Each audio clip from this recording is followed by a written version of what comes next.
Hey Shane, Paul Coffin. Hey, how are you doing? Good to see you again. Oh, yes. So I was out to dinner last night and I saw your sales assistant, Donnie Osmond, and I was excited because he said that you are at the point or getting close to getting through your first VA ticket. And so I thought my timing was great in being in the area.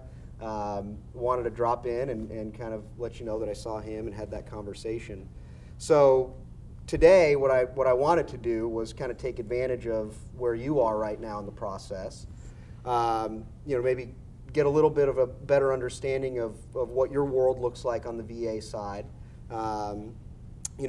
Get you more familiar with a lot of our process, a lot of our paperwork, and really kind of streamline for you what this side of the annuity business looks like. I think that at the end of this, what we'll accomplish is essentially getting you very comfortable with how we do business, how you can sell VAs, and ultimately get the business done efficiently and effectively. So, within 7 minutes, you could be teaching this stuff, and I don't plan on being here past when you're going to go and grab coffee. So.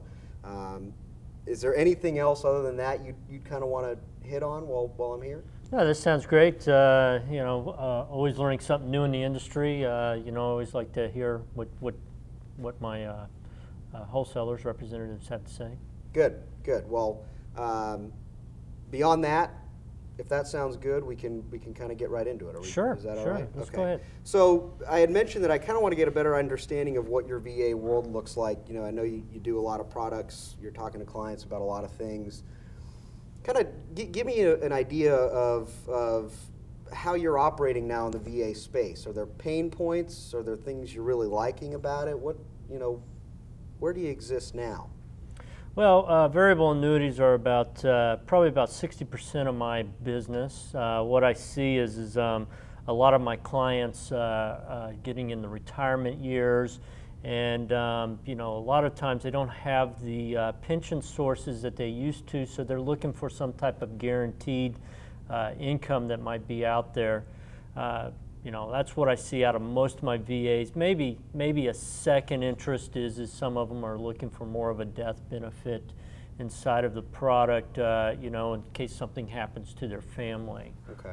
So what a little more specifically beyond, just the idea of having a retirement income vehicle, why are you positioning these as such a big part of your business?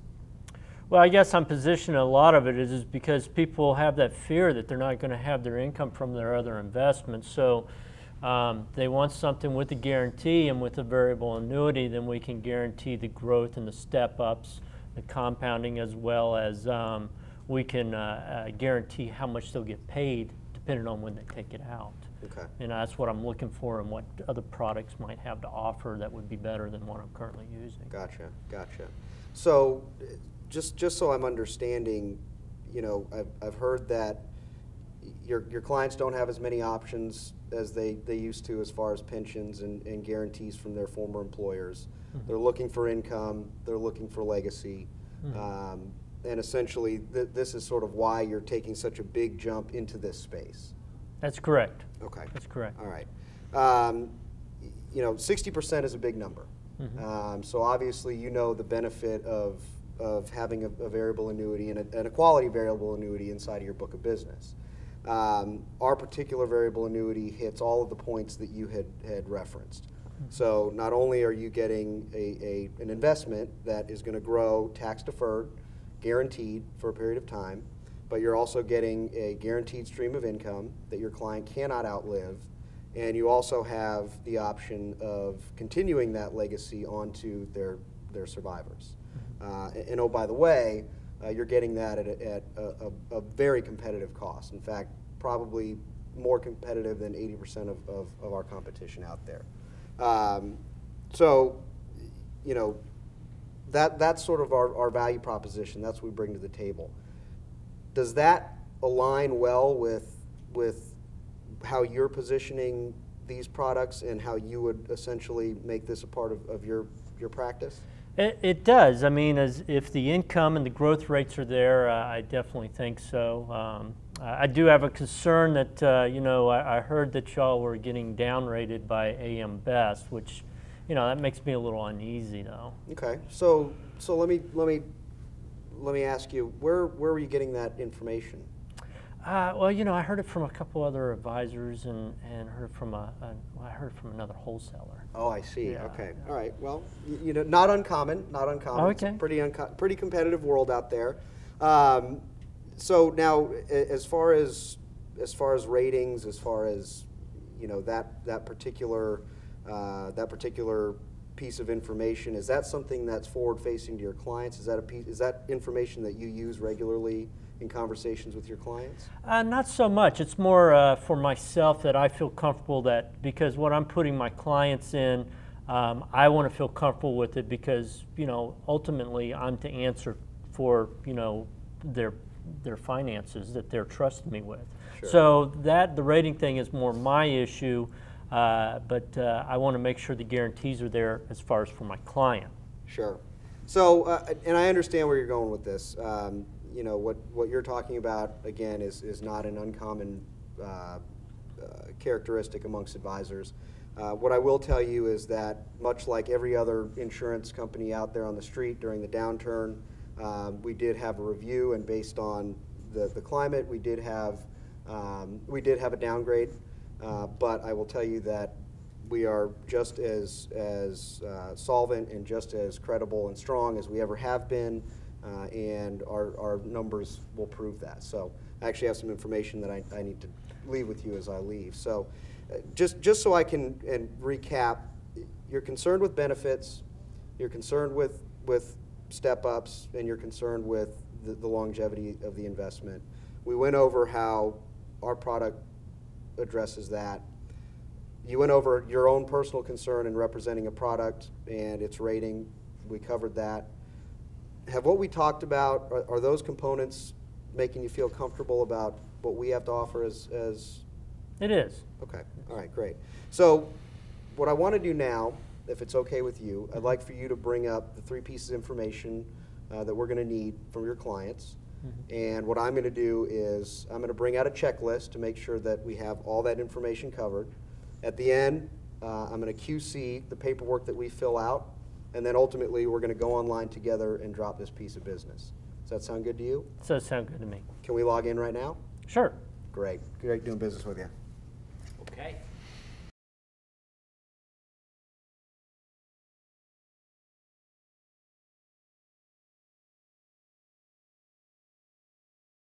Strengths.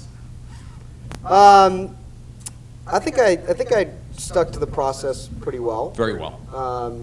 You know, tried to keep it at least siloed as well as possible throughout the you know, throughout the conversation. You know, I think the information that was given was pertinent. I mean, I don't think there was anything glaring. I think one thing I could have done better was probably, you know, cut it down a little bit, not be so wordy. Yeah. Well, keep in mind we're doing a condensed version. You did it in about 7 minutes. Right. Right. So, Yeah. no, I think overall it's pretty good. How did you feel about the end of the obtaining the need behind the need and then making the transition? Because I know this morning when we were working, you were concerned about getting to the end of the pyramid, not quite knowing where to go.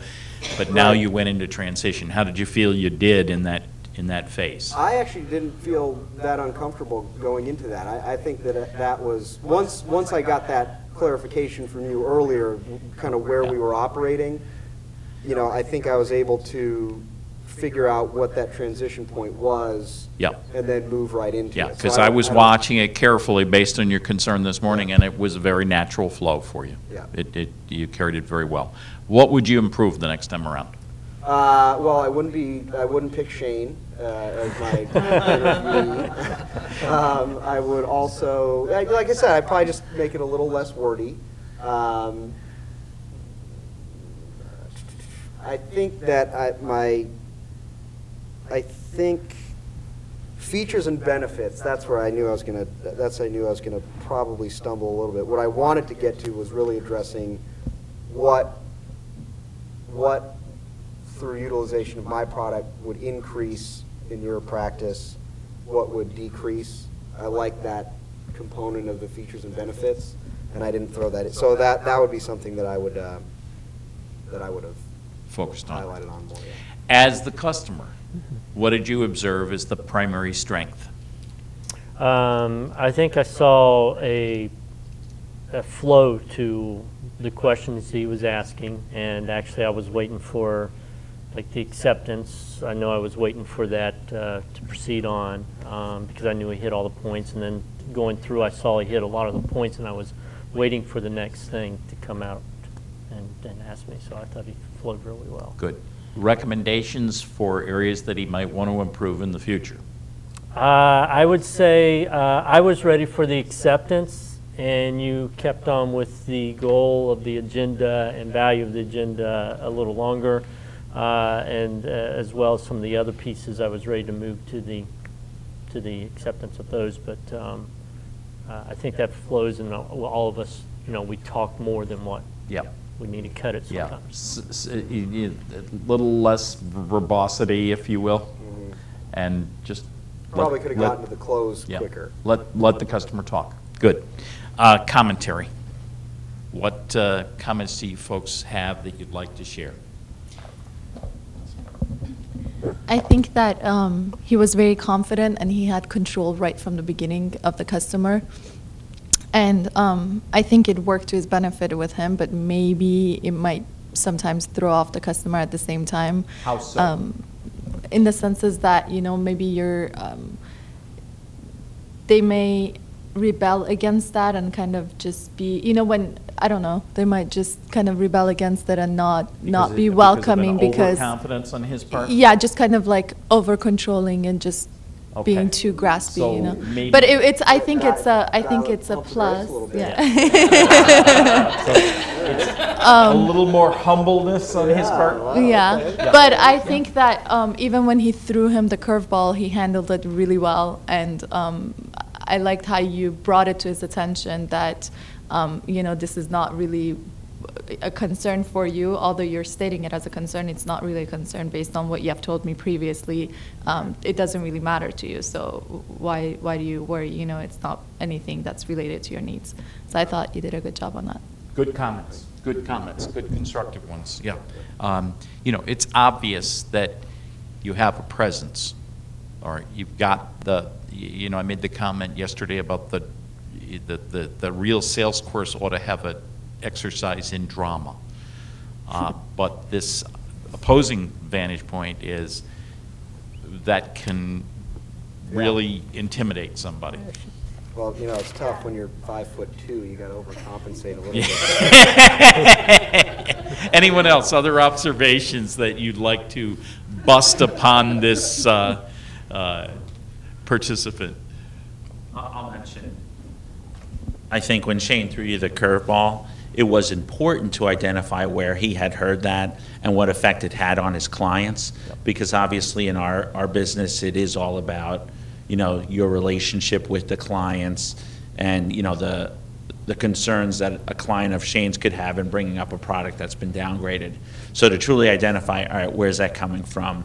You know, making, you know, the comment about it's a competitive industry, which immediately kind of put me at ease, because you probably would hear that from another, or maybe you wouldn't hear it, but you could. There are rumors that go around. So to address it, actually to be very honest about it, because I really thought you were going to go the other way once you heard that it was from other reps and from a wholesaler, that, you know, that's not true. But, you know, sometimes we have to admit when we've made a mistake, and that was important. It added credibility to the whole process. Yeah, I agree with that. Very good. Any last burning desires to share? All right, give them one round of applause.